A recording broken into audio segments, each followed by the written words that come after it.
अस्सलामु अलैकुम रहमतुल्लाहि व बरकातहू। मेरे अज़ीज़ मोहतरम सामीन और प्यारे बच्चों,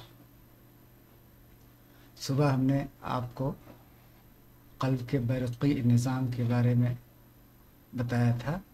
बरक़ी निज़ाम, क़ल्ब का बरक़ी निज़ाम वह निज़ाम है जिससे इलेक्ट्रिकल सिग्नल्स क़ल्ब के अंदर हरकत करते हैं और इसी के ज़रिए हमारा क़ल्ब धड़कता है। इस बरक़ी निज़ाम में 5 हिस्से होते हैं: sino atrial node, atrio ventricular node, bundle of His, right bundle branch and left bundle branch, जिनको मुश्तरका तौर पे हम बंडल ऑफ ब्रांचेस के नाम से जानते हैं। और 5वां हिस्सा परकंजी फाइबर्स। सबसे पहले सिग्नल की शुरुआत एसए नोड से होती है, वहाँ से होकर एबी नेट पर पहुँचती है। एबी नोड पर थोड़े देर के लिए वक्फा होता है, ठहरता है, और ये तब तक सिग्नल्स रुका रहता है जब तक कि जो है राइट एट्रियम का पूरा खून राइट वेंट्रिकल को मुंतकिल नहीं हो जाता। ये सेकंड से भी कम के वक्त में काम पूरा हो जाता है, और ज्यों ही ब्लड मुंतकिल हो जाता है राइट एट्रियम से राइट वेंट्रिकल की तरफ, उसके बाद सिग्नल्स जो है बंडल ऑफ फिश के ज़रिए आगे बढ़ते हैं।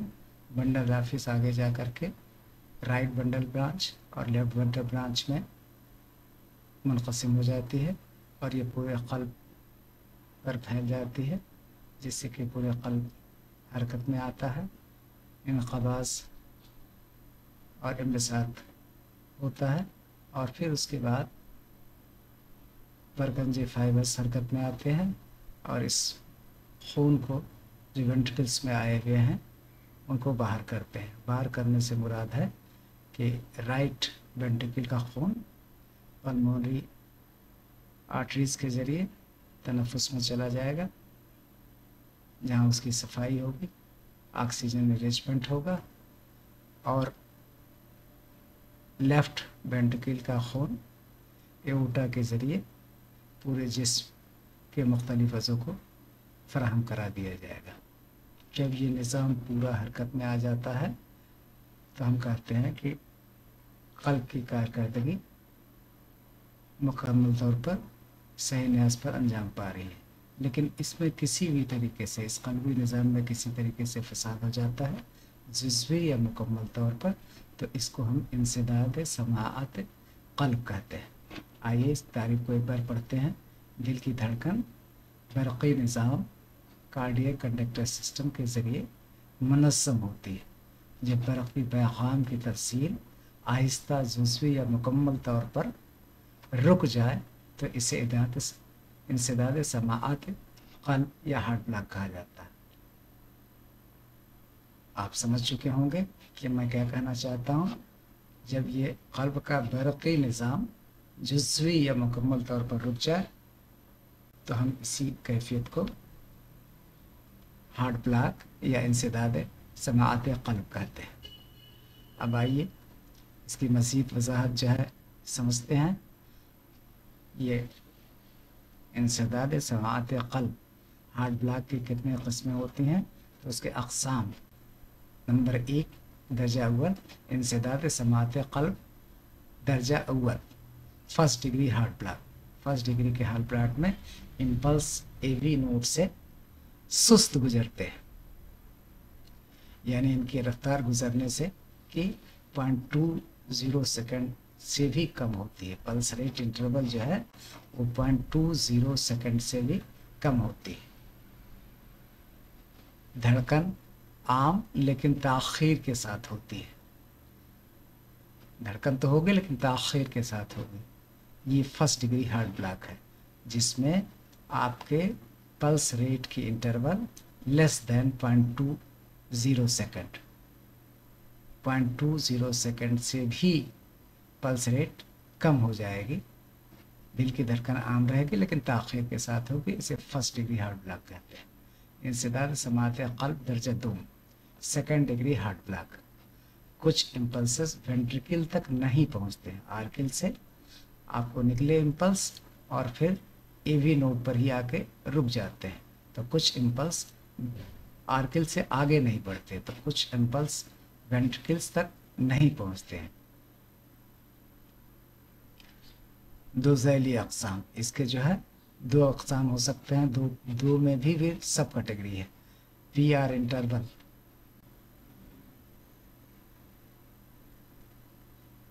बढ़ता है, मोबिस टाइप 1 बढ़ता है, फिर क्यू आर एस गायब हो जाता है।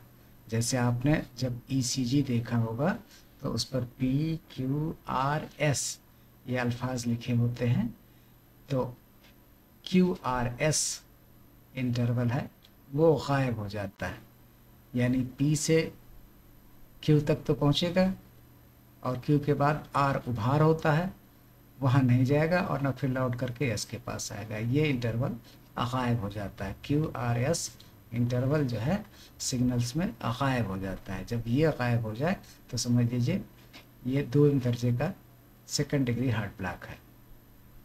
या जो है अचानक क्यू आर एस ड्रॉप बढ़ जाता है, ड्रॉप हो जाता है, तो या तो एकदम ख़त्म गायब हो जाएगा या अचानक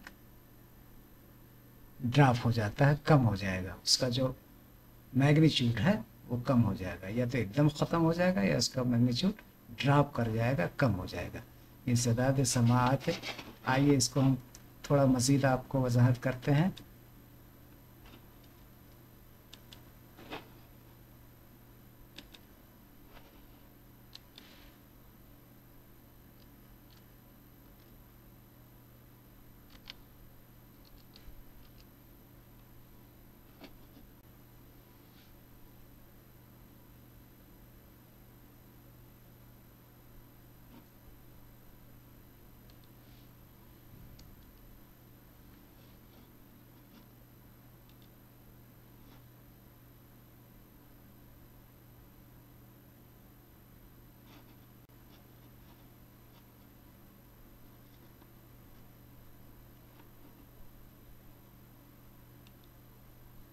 देखिए आपके सामने जो है ये हिस्सा जो है टी कहलाता है, इसके बाद क्यू आर एस ये पूरा उभरा हुआ हिस्सा है और फिर ये ऊपर जाता है। तो जो सेकंड डिग्री का आपका ये आप यहाँ पर देखिए अच्छी फिगर है, यहाँ पर ये जो आपको पीक दिखाई पड़ रहा है यही क्यू आर एस है। इधर पॉइंट पी होता है, ये क्यू पॉइंट है, ये पॉइंट आर है, ये पॉइंट एस है। ठीक है, तो पी से क्यू तक तो चलता है, फिर उसके बाद या तो ये मुकम्मल गायब हो जाता है या ड्रॉप कर जाता है, यानी मैग्नीट्यूड जो इतना इसका आ रहा है ये यहाँ तक होगा या इससे भी नीचे होगा। ये आपका 2 दर्जे का हार्ट ब्लॉक है। तीसरा है इंसदाद समाअत क़ल्ब दर्जा सोम। इसमें क्या होता है, एट्रिया और वेंट्रिकल बिल्कुल अलग अलग धड़कते हैं। अभी तक मुकम्मल एक तरीके से जब एक ही रिद्म के साथ हो रहे थे, लेकिन अब ये जो एट्रिया और वेंट्रिकल बिल्कुल अलग धड़कते हैं।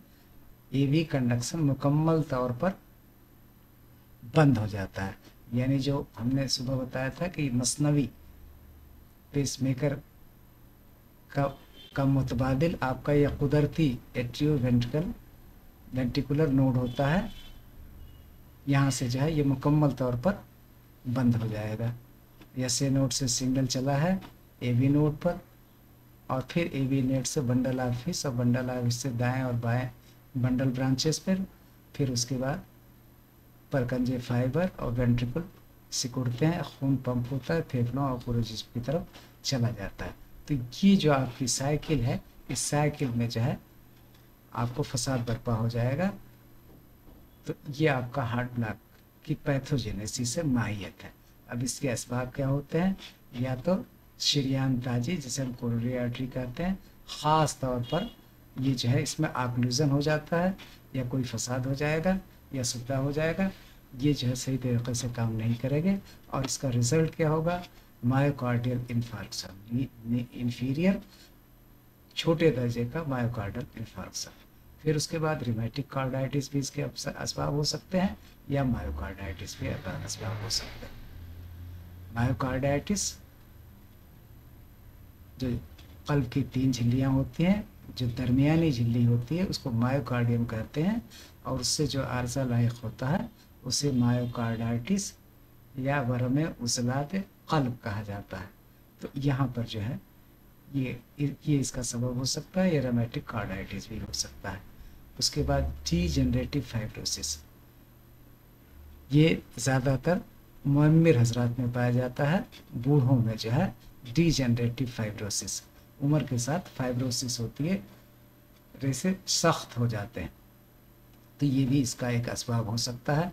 हार्ट ब्लॉक का, क्योंकि आपने सुना होगा कि बुज़ुर्गों को जाता है ज़्यादा जो हार्ट ब्लॉक होता है, लेकिन आजकल तो नौजवान भी इसकी गिरफ्त में आ चुके हैं। जो है आपने देखा होगा कि कभी कभी खिलाड़ी या जो आर्टिस्ट या जिमनास्ट या डांसर्स एकाएक जो है मुकम्मल जो है तवानाई के साथ अपना काम कर रहे हैं, लेकिन एकदम से उनका कल्ब ब्लॉक हो जाता है, हार्ट ब्लॉकेज हो जाता है, और वहीं पर जो है बेहोश होकर गिर पड़ते हैं। जो तो ये भी जो है आपके हार्ट ब्लॉक का एक रीज़न हो सकता है, डीजेनरेटिव फाइब्रोसिस, जो कि ज़्यादातर मुअम्मर हजरात में होता है।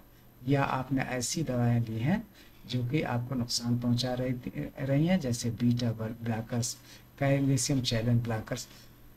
ये दवाइयाँ ऐसे हैं कि इससे भी जो है अगर इसकी मकदार तवाज़ुन के साथ नहीं है, यानी जितनी ज़रूरत है उससे ज़्यादा ले रहे हैं या उससे कम ले रहे हैं, तो भी ये जो सबब बन सकता है आपके हार्ट ब्लॉक का। उसके बाद कंजेनाइटल हार्ट ब्लॉक, आपको खलकी तौर पर, पैदाइशी तौर पर आपके जो है हार्ट में कोई ब्लॉकेज है, कोई सुद्दा है, कोई थ्रोम्बोसिस है, कोई शरियान या वरीद में कहीं आपका खलफसार है, और ये खलकी तौर पर और पैदाइशी है। तो ये रहे आपके असबाब। अब अलामात जो है धड़कन का सुस्त होना, जिसको ब्रेडिकार्डिया कहते हैं, चकराना, सनसनाहट, गस्सी में बता चुका हूँ कि आरसी तौर पर अक्ल और शऊर का ख़त्म हो जाना 10-20 सेकंड के लिए, आधे मिनट के लिए, 1 मिनट के लिए, लेकिन ये मुकम्मल नहीं होती है जब बेहोशी, बल्कि आरजी होती है, उसी को हम गस्सी कहते हैं तिब्बी इस्तिलाह में। सांस की किल्लत होती है, एपॉक्सिया, ऑक्सीजन, जब खून का दौरान गर्दिश रुक जाएगा तो ऑक्सीजन फराहम जिस्म के खलियात को नहीं होगी, तो सांस लेने में किल्लत होगी, जाए जिसे एपॉक्सिया या डिस्पनोइया कहते हैं। दिल का धड़कना बेतरतीब हो जाएगा, एरिथमिक हार्ट पल्स हो जाएंगे, ये चीज़ है। अब तशख़ीस इसका आप जो है PR ECG करेंगे तो PR इंटरवल, जैसा कि मैंने बताया कि या तो वो कम हो जाएगा या एकदम जो है गायब हो जाएगा, या जो है कम हो जाएगा। ये जो है आपको ख़ास तौर से जो ECG का मैंने मरहला बताया था कि QRS जो पीक है, उस पीक की हाइट या तो कम हो जाएगी या ये पीक एकदम ख़त्म हो जाएगी। तो ECG में एकदम सही तरीके से पता लग जाता है कि हार्ट की क्या कैफियत है। ये सारे जो है आपको हाल्टर मॉनिटरिंग भी की जाती है, और ड्रॉप बीट्स के बारे में मैं पहले बता चुका। अब इसका इलाज क्या है, फर्स्ट डिग्री में ज़्यादातर इलाज की ज़रूरत नहीं पड़ती, सिर्फ मॉनिटरिंग की ज़रूरत पड़ती है। मसलन जो है कंप्लीट ब्लॉक अगर है, परमानेंट पेसमेकर लगाइए, अगर सेकेंडरी स्टेज है तो आप जो है फिर एक्यूट ब्लॉक विद ब्रेडिकार्डिया है तो एट्रोपिन टेम्पोररी पेसमेकर्स, ये आपके इलाज है। यानी जो है मर्ज की शिद्दत के एतबार से आपको या तो अदविया इस्तेमाल करनी है और या फिर पेसमेकर्स का इंतज़ाम करना है। इंसदाद का लुग़वी माना ये आया कहाँ से था? इंसदाद अरबी लफ्ज़ है जिसके माने होते हैं बंद हो जाना या रुक जाना, राह में रुकावट पड़ जाना। सुद्दा जो है क्या होता है, जब खून शरियान में कहीं भी जो है जम जाता है, उसकी क्लॉटिंग हो जाती है, और वो जब उसका कोई छोटा सा टुकड़ा टूट करके जिस मकाम पर क्लॉट बना हुआ है उस मकाम को छोड़ करके कहीं और मकाम पर जा कर के फंस जाता है शरियान में, तो ये उसको हम सुद्दा बोलते हैं। तो ये भी जो है खून के गर्दिश रुकावट बनता है। और इसी चीज़ को हम इंसदाद या ऑब्स्ट्रक्शन कहते हैं। ये ऑब्स्ट्रक्शन आप हार्ट के बारे में पढ़ रहे हैं फ़िलहाल, लेकिन ये ऑब्स्ट्रक्शन उमूमी लफ्ज़ है। मसलन जो है इंसदाद अमा, इंटेस्टाइन में जो है ऑब्स्ट्रक्शन हो सकता है, इंसदाद शोबतुर्रैया ब्रांकियल ऑब्स्ट्रक्शन हो सकता है, इंसदाद समाअत क़ल्ब जिसका अभी आप पढ़ रहे हैं। समाअत के माने लुफ्ज़ी माने हैं सुनना या सुनाई देना जाए, लेकिन तिब्बी इस्तिलाह में समाअत क़ल्ब का मतलब है दिल की बरक़ी तस्कीस, तरसील, कार्डियक कंडक्शन। जो बरक़ी लहरें हैं अगर वो दौड़ रही हैं, कार्डियक कंडक्शन हो रहा है, तो उसी को हम जो है समाअत क़ल्ब कहते हैं। दिल की आवाज़ सूती या अलामतें, मरमर की साउंड आती है, बालगुडन साउंड्स आती हैं, ये सब जो है समाअत में शामिल है। इसमें ये आपको ये है, इसका नतीजा क्या होगा कि हार्ट ब्लॉक इंसदाद समाअत क़ल्ब से कंडक्शन सिस्टम में हालांकि जो है आपकी जो बरक़ी लहरें हैं वो ख़त्म हो जाएंगी, और जब ख़त्म हो जाएंगी या कम हो जाएंगी तो आपको हार्ट ब्लॉक की कैफियत पैदा होगी। फ़ी अमानिल्लाह। हम उम्मीद करते हैं कि इंशाअल्लाह आप इसको मज़ीद सुकून के साथ और गौर के साथ, एक सुई के साथ एक बार खोल करके इसको पढ़ेंगे तो इंशाअल्लाह बात और वहाँ से हो जाएगी, खुल करके समझ में आएगी। फ़ी अमानिल्लाह।